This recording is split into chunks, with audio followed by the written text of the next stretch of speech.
නැගිටින්නේ. Magic එකක් වෙන. ඔයා හිතාගන්න සතෙක්. ඕන මොකෙක් හරි සතෙක්. හරි?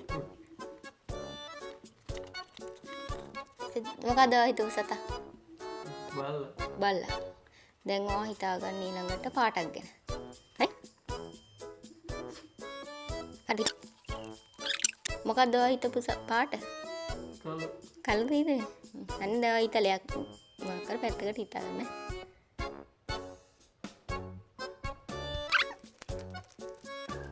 කොළ ටික දෙන්න. ඊතලේ කොහෙටද? ඔබට.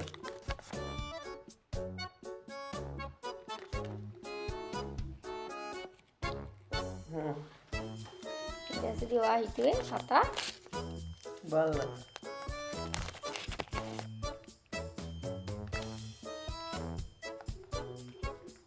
බල්ලා නේ ඩොග් එක. හරි ඉතින් ඩොග් කියන්නේ බල්ලන්නේ. ඊට පස්සේ ඔයා හිතුව පාට කළු.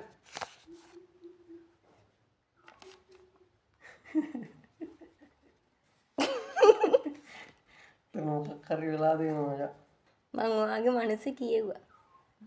මගේ මනස කියවන්න බලන්නේ මෙච්චර කල් ඉඳීමත් එක්ක.